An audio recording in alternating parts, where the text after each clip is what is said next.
School ఉంది, అదొక పెద్ద స్కూలే. ఒక 50 బస్సుల దాకా ఉన్నవి. ఆ బస్సుల వల్ల అయితే ఫస్ట్ ఇబ్బంది ఆ స్కూల్ స్టూడెంట్స్ కి.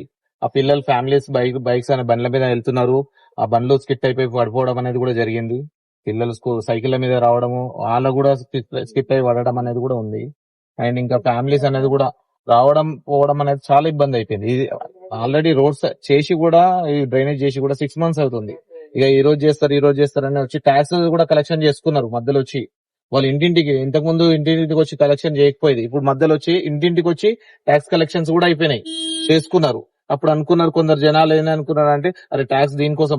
వాళ్ళ జనాలు మెంటాలిటీ ఎట్లా ఉందంటే, ట్యాక్స్ కలెక్షన్ చేసుకుని రోడ్ వేస్తారనే ఆలోచనలో ఉండేవాళ్ళు. అట్లా అనుకున్నారు. కానీ అప్పుడు కూడా ఏం లేదు, ఎవరైతే రాలేరు ముందుకొచ్చి. అండ్ శాంక్షన్ అయిందని చెప్పారు కానీ ఇప్పటి వరకు అయితే ఏ రోడ్లు కాలేదు. కూడా నేను జోనల్ కమిషనర్ కు ఏకి 2 నెలల నుంచి ప్రతిరోజు వినతి పత్రాలు, ఫోన్లు. ఈ బసం అన్నం మహేష్ ఈ సమస్య 2 నెలలు ఇంత ఘోరం. లేచే రాత్రి వరకు అదే బాధ. ఈ రోడ్డు కూడా అన్ని 30 కాలనీలకు వచ్చాను, మెయిన్ రోడ్. ఎంత పిల్లలు పడ్డారు, వాళ్ళు పడ్డారు. మనం భువనికి కూడా ఇన్ని కాలనీలు ఉన్నాయి, ఇంత డెవలప్ ఇన్ని ఇల్లు ఉన్నాయి. ఈ రోడ్డు ఎంత దారుణంగా చూసావు కానీ. స్కూల్ వాళ్ళకు కూడా మేము కంప్లైంట్ చేసినాము. మీ స్కూల్ సైడ్ నుంచి ఏదైనా లెటర్ ఇస్తే ఏదైనా ముందడుగు వేస్తారు తొందరగా, ఎందుకంటే స్కూల్ అనేది చూస్తే తొందరగా స్టెప్ వేస్తారు అంటే. వాళ్ళు కూడా మేము కంప్లైంట్ చేసినాం, ఆల్రెడీ కమిషనర్ కూడా కలిసినామని చెప్పి అన్నారు. కానీ ఇంకా ఏం రెస్పాన్స్ లేదు. అసలు ఒక సముద్రం లేక ఒక చెరువుల మాదిరిగా ఈ కాలనీల గుండా ప్రవహిస్తూ ఉంటుంది. ఉన్న ఏవైతే పాలకుల నిర్లక్ష్యం కావచ్చు, అధికారుల నిర్లక్ష్యం కావచ్చు, ఈ 12-13 కాలనీలు ఏవైతే ఉన్నాయో, టెలిఫోన్ ఎక్స్చేంజ్ నుంచి మల్లెంగుట్ట కింది దాకా, సుమా ప్యారడైజ్, రోమా 2, రోమా 3, రోమా 4, మిగతా కాలనీలు ఎంసీఆర్ కాలనీ నుంచి, లక్ష్మీదుర్గ కాలనీ నుంచి, ఏజేఆర్ కాలనీ నుంచి టెలిఫోన్ ఎక్స్చేంజ్ వరకు సుమారు ఒక 14-15 కాలనీలు ఉంటాయి.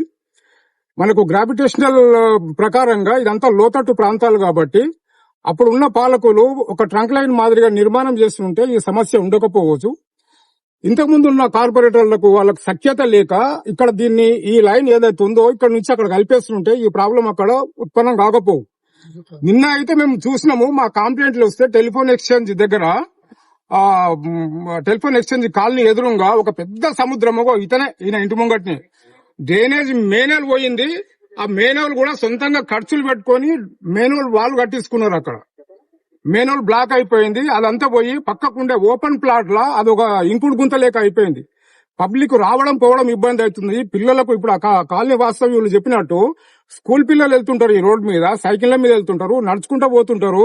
ఇక్కడ మనం నడవలేని పరిస్థితి ఈ గ్రావెల్ రోడ్ మీద. మడుగు ఎక్కడ చూసినా మడిగే, పోయినంత దూరం మడిగే ఉంటది. రోడ్ లేవు, ఏది లేదు. ఉన్న డ్రైనేజ్ వ్యవస్థ అస్తవ్యస్తంగా ఉన్నది. దీని మీద ఇప్పుడు మనకు డెంగ్యూ వస్తున్నది. వర్షాకాలం సీజనల్ రైనింగ్ సీజన్, ఇది సీజనల్ డిసీజెస్ వస్తాయి. ఇప్పుడు డెంగ్యూ వస్తుంది. గతంలో మనం చూసినాము అక్కడ ఉండే కాలనీలలో ఒక 2 పిల్లలు చనిపోయిన సందర్భాలు ఉన్నాయి దీని వల్ల, డెంగ్యూ వల్ల. ఇక్కడ ఎక్కడ పడితే అక్కడ నీళ్లు నిలిచిపోతున్నాయి. దీనికి ఫాగింగ్ చేసే దిక్కు దివానం లేదు. మున్సిపల్ అధికారులు ఎక్కడ కూడా రాత్రి సాయంత్రం అయిపోయిందంటే కిటికీలు తీయలేని పరిస్థితి, డోర్లు తీయలేని పరిస్థితి. ఇంత వెచ్చిస్తున్నారు, ఇంత ట్యాక్సులు కడుతున్నాము, ఫాగింగ్ కూడా చేయరు దోమల నివారణకు. నీళ్లు ఈ విధంగా నిలుస్తుంటే ఏం కావాలి? రేపు కాలనీవాసుల బతుకు ఏం కావాలి? డెంగ్యూ ప్రబలే అవకాశం ఉన్నది, కలరా ప్రబలే అవకాశం ఉన్నది. ఇప్పుడు మన దగ్గర రిజిస్టర్ అయిన కోవిడ్ కేసెస్ కూడా తెలంగాణలో, ఆంధ్రాలో కూడా విచ్చలవిడిగా కోవిడ్ కేసెస్ కూడా ఉత్పన్నం అవుతుంది. కాబట్టి మేము అధికారులను హెచ్చరిస్తున్నాము.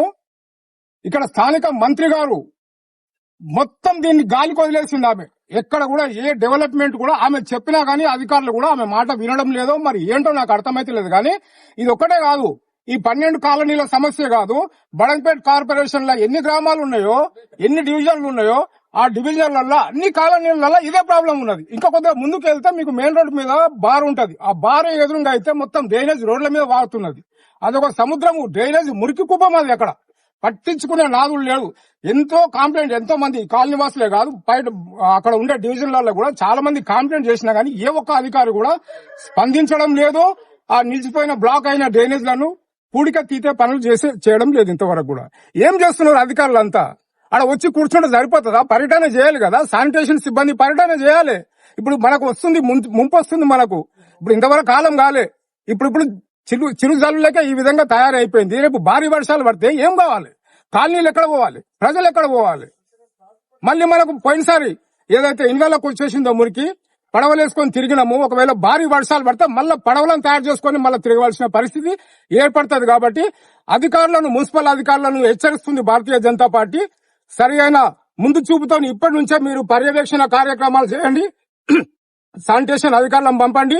ఏఈ గారు, డిఈ గారు ఇక్కడ క్షేత్రస్థాయిగా మీరు పర్యటన చేయండి. ఆఫీసులో కూర్చుంటే కాదు. పాలకులా ఎవరు లేరు, కార్పొరేటర్లు లేరు, ఇప్పుడు పాలకపక్షం లేదు, సర్వం మీరే ఉన్నారు. కాబట్టి మీ మీద గురుతరమైన బాధ్యత ఉన్నది.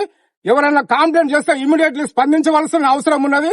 దానిని రెక్టిఫై చేయవలసిన అవసరం ఉన్నది. కాబట్టి విడవండి, మీ చైర్లు విడవండి. ఆఫీసులో కూర్చోవలసిన అవసరం లేదు. క్షేత్రానికి రండి, పర్యటన చేయండి. పబ్లిక్ దగ్గర ట్యాక్సులు తీసుకుంటలేరా? ట్యాక్సులే ఇంపార్టెంటా మీకు? కాబట్టి అధికారులు మీరందరూ ఇప్పటికైనా మేల్కొనండి, ఫాగింగ్ చేయండి.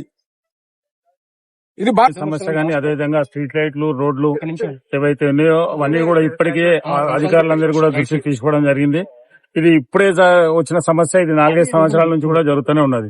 వర్షాలు వచ్చినప్పుడు ఎప్పుడు కూడా ఈ రోడ్ల నుంచి పోయే పరిస్థితి లేదు. దయచేసి ఇప్పటికైనా అధికారులు ఈ యొక్క ఏజీఆర్ కాలనీని పట్టించుకొని కాలనీలో ఉన్న సమస్యలు, అదేవిధంగా ఈ ఉన్నటువంటి 14 కాలనీకి ఏదైతే రోడ్లు ఉందో ఆ రోడ్లు కూడా వెంబడే పూర్తి చేసి ఈ యొక్క సమస్యను రిటిఫై చేసి వెంబడే తొందరగా పరిష్కారం అని చెప్పి భారతీయ జనతా పార్టీ డిమాండ్ చేస్తోంది. నేను ప్రమోద్ అన్న కలిసి ఒకసారి మన మున్సిపల్ కమిషనర్ వెళ్లి వినతి పత్రం కూడా సమర్పించాము. అయితే రోడ్డు ఫండ్స్ శాంక్షన్ అయింది, అమౌంట్ రిలీజ్ అయింది, మేము వర్క్ స్టార్ట్ చేస్తామని చెప్పారు. కానీ చెప్పి కూడా వాళ్ళు 2 months అయింది, ఇంతవరకు దాని మీద ఏ రెస్పాన్స్ లేదు. తర్వాత కూడా నేను 2 times నేను పేపర్లో కూడా నేను ఫోటోలు తీసి పంపించాను. పేపర్లో న్యూస్ వచ్చింది. పేపర్లో న్యూస్ వచ్చిన తర్వాత వాళ్ళు మున్సిపల్ ఆఫీసు డిఈను ఏఈ వాళ్ళు ఆ మున్సిపల్ మనము పేపర్లో మనము కంప్లైంట్ ఇచ్చినప్పుడు కింద రెస్పాన్స్ వాళ్ళు మేము ఫండ్స్ శాంక్షన్ అయింది, మేము వర్క్ స్టార్ట్ చేస్తున్నామని చెప్పి కింద రిప్లై కూడా పెట్టారు. వాళ్ళు పెట్టి కూడా 2 months అయింది, ఇంతవరకు దాని మీద ఏ రెస్పాన్స్ లేదు. రోజు స్కూల్ కి పిల్లలు వెళ్లే వాళ్ళు చాలా ప్రాబ్లం అవుతున్నారు. ఫ్యామిలీస్ అందరూ రోడ్డు మీద తిరిగే వాళ్ళు 15 కాలనీలు ఉన్నారండి. చాలా ప్రాబ్లం పడుతున్నాం మేము ఇక్కడ కాలనీలో. రోడ్డు వర్క్ తొందరగా రిపేర్ చేస్తే మాకు చాలా హెల్ప్ఫుల్ ఉంటుందండి. 15 కాలనీ వాసులకు ఇబ్బంది అవుతుంది. డ్రైనేజ్ వంగుతుంది, ఏ విధంగా వంగుతుందో ఆల్రెడీ మీడియా సాక్ష్యం ద్వారా చూడడం జరుగుతుంది. ఒక్కసారి ఆలోచించాలి, ఇక్కడున్న ఎమ్మెల్యే గారు గాని, ఈ ప్రాంతంలో అధికారులు గాని ఏ విధంగా అంటే నిమ్మకు నీరెత్తిలాగా ఈ ప్రాంతాన్ని పట్టించుకోరు. బాగా అబ్జర్వ్ చేయండి. వర్షాకాలం వస్తుంది, ఈ వర్షాకాలం ఇప్పటికే కొద్దిగా వర్షం రాక ఇబ్బంది ఉంది. ఇంకో వర్షం వచ్చిందంటే ఎమ్మెల్యే గాని అధికారులు గాని వచ్చి పడవలు వేసుకొని తిరిగి ఫోటోలకు పోజులు ఇస్తారు.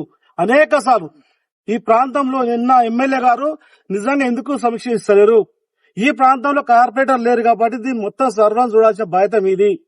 ఈ ఒకటే 15 కాలనీలు కానా, ఈ బడంపేట కార్పొరేషన్ గాని, మీర్పేట గాని అనేక ప్రాంతంలో డ్రైనేజ్ వ్యవస్థ ఉండి చాలా ఇబ్బంది అవుతుంది. రోడ్లు మంచిగా లేక ఇబ్బంది కావడం. ఈ ప్రాంతంలో స్కూల్ ఉంది, ఆ పాఠశాలకు వద్దుంటే అనేక మంది పిల్లలు కింద పడి దెబ్బలు తాకి హాస్పిటల్ పాలవుతుంటే ఇక్కడ ఉన్న అధికారులకు ఏం నిమ్మకు నీరెత్తినట్టురా? అధికారులకు కనిపిస్తున్నా కంటికి? డెంగ్యూ వస్తుంది, ఇదే పక్కన డెంగ్యూ. ఇంతకుముందు గతంలో 29 వార్డులకు డెంగ్యూ వచ్చాయి, ఒకరు చనిపోయారు. అది తెలియదా? అప్పుడున్న మంత్రి గారు తెలుసు, ఇప్పుడున్న ఎమ్మెల్యే గారు కూడా తెలుసు. ఈ ప్రాంతంలో చాలా సమస్యలు ఉన్నాయి. ఈ సమస్యలను పట్టించుకున్న పాపాలను ఎవరు పోతలేదు. భారతీయ జనతా పార్టీ అనేక పోరాటాలు చేసి అనేక సార్లు ఇట్లాంటి అన్ని వెలుగులో తీసుకురావడం జరిగింది. అదే విధంగా ఈ ప్రాంతంలో ఆల్రెడీ తెలంగాణలో కోవిడ్ స్టార్ట్ అయింది. మనం అందరం జాగ్రత్త ఉండాల్సిన బాధ్యత ప్రతి ఒక్కరిపై ఉంది. మీరు ఒకసారి ఆలోచించండి అన్న, మేము గతంలో చెప్పాం దీన్ని తీసుకుపోయి జిహెచ్ఎంసీలో కలుపుతుంటే ఆయన భారతీయ జనతా పార్టీ వచ్చి ధర్నా చేసింది. జిహెచ్ఎంసీలో కలపొద్దు, జిహెచ్ఎంసీలో కలిపితే ఇబ్బందులు అవుతాయి, పట్టించుకున్న పాపన వాడు అధికారి అందుబాటులో ఉండడని భారతీయ జనతా పార్టీ డిమాండ్ చేస్తూ ఆ రోజు ఎంపీ గారు వచ్చి కూడా కూర్చుంటే ఈ ప్రాంతంలో ఉన్న ఎమ్మెల్యే గారు ఏమన్నారంటే నాటకాలు ఆడుతున్నారు బీజేపీ వాళ్ళు. నేను ఆల్రెడీ కన్నాల గారితో మాట్లాడినా ఎక్కడ ఏం కలపమని చెప్పారు. ఇవాళ సూటి కడుతుంది భారతీయ జనతా పార్టీ ఎమ్మెల్యే గారు మీరు ఆయన చెప్పిన మాట ఏమైంది? ఇవాళ అధికారులు ఎక్కడ పోయారు? అధికారులు నీ మాట ఇంటలేరా? నీకు కుర్చీ లేకపోతేనేమో అసెంబ్లీ సాక్షిగా కొట్లాడుతున్నావు, నీకు మర్యాద ఇస్తలేని కొట్లాడుతున్నావు. దానికి మేము కూడా కొట్లాడతాం. ఎందుకంటే మా ఎమ్మెల్యే కాబట్టి ఆమెకు గౌరవం దక్కాల్సిందే. మా ఎమ్మెల్యే గారికి ఏమైనా అవమానం జరిగితే మాకు జరిగినట్టే, నీ కుర్చీకి నీకు దక్కాల్సిందే. కానీ ఇక్కడ ఉన్న ప్రజల గురించి పట్టించుకోవాలి కదా. మీరు చూస్తున్న ఈ మధ్యకాలంలో మన ఎమ్మెల్యే గారు మన ప్రాంతాన్ని పట్టించుకోవట్లేదు. ఎందుకంటే ఆమెకు తెలిసిపోయింది ఈ ప్రాంతంలో నా నూకలు చేయలే అని. మీరు చూస్తుంటారు ఆమె చేవేలే సైడ్, వికారాబాదు అటు సైడ్ చూస్తుంది. ఆమె పక్క కాన్స్టిట్యూన్స్ లోకి వెళ్ళిపోతుంది. ఈ ప్రాంతంలో పట్టించుకున్నారు అన్న. మీరు చూసారు, నేను గతంలో మా భారతీయ జనతా పార్టీ పోయినాం. పక్కన చూస్తే పక్క దేశాలకు వెళ్ళి వచ్చిన రోహింగ్యాలకు మాత్రం కరెంట్ ఫ్రీ ఉంది, వాటర్ ఫ్రీ ఉంది, డ్రైనేజ్ ఫ్రీ ఉంది. మనమేం పాపం చేసినాం అంటున్నాం. అంటే ఈ వలస పక్షి రావడం, మనం గెలిపించుకోవడం చేసిన తప్ప అడుగుతున్నాం. ఈ వలస పక్షి రావడం, మన ప్రాంతంలో మనం గెలిపించుకోవడం మన తప్ప అంటున్నాం. ఒక మహిళగా గౌరవించి ఈ ప్రాంతంలో ఉన్నోళ్ళు అరే మా బాధలకు మహిళకు తెలుస్తాయని ఆ రోజు మహిళను గౌరవించి గెలిపించుకుంటే ఈ రోజు ఎక్కడ పోయి వాడుతున్నాం. ఈ ప్రాంతంలో అనేక యాక్సిడెంట్లు అవుతున్నాయి, అనేక హాస్పిటల్ పాలవుతారు. నిజంగా గారి ఎమ్మెల్యే గారిని అడుగుతున్నాం, బడంపేట రోడ్డు తవ్వి 2 పక్కలేసి కాలేజీకి వచ్చే పిల్లలు ఎంతమంది ప్రాణాలు పోతున్నాయి. ఈ ప్రాణాలు పోయిన పాపం మీది కాదు అడుగుతున్నాం. ఏ రోడ్డు చూసినా, ఏ ప్రాంతం చూసినా ఎక్కడ కూడా పట్టించుకోవట్లేరు. కానీ ట్యాక్సీలు మాత్రం బరాబర్ వసూలు చేస్తారు. ట్యాక్సీలు మాత్రం నిజంగా చెప్తున్నాం, ఈ ప్రాంతంలో ఉన్న ఎమ్మెల్యే గారు నీ ఇంటి ముందర శ్రీనగర్ రోడ్డుకి ఇట్లే ఉంది అడుగుతున్నాం. నువ్వు కట్టే ట్యాక్సీ మేము కడుతున్నాం. అందరూ ఒక దగ్గర కన్ఫర్మ్ చేసినావు కదా. ఇలా జూబ్లీస్ వాళ్ళు మనం ఒకటే ట్యాక్స్ కడుతున్నాం అంటున్నాం. జూబ్లీస్ లో రోడ్లు ఈ విధంగా అడుగుతున్నాం. కాంగ్రెస్ పార్టీని అడుగుతున్నాం. ఈ ప్రాంతం ఇన్ఛార్జి శ్రీధర్ బాబు గారిని అడుగుతున్నాం. అనేక శిలాపాలకాలు వేసిపోయినావు కాదు శ్రీధర్ బాబు గారు. ఈ ప్రాంతంలో సమస్యలు ఉన్నాయి, ఈ సమస్యలు తీర్చాల్సిందిగా నిజంగా కూడా భారతీయ జనతా పార్టీ డిమాండ్ చేస్తుంది. మీరు ఎట్టి పరిస్థితుల ఈ తప్పించుకుంటే భారతీయ జనతా పార్టీ ఊకోదు. దీనికి ఉరితాడేసి ఉరిది చేసడం పక్కా గ్యారంటీ ఉంటది. భారతీయ జనతా పార్టీ వదిలిపెట్టే ప్రసక్తే లేదు.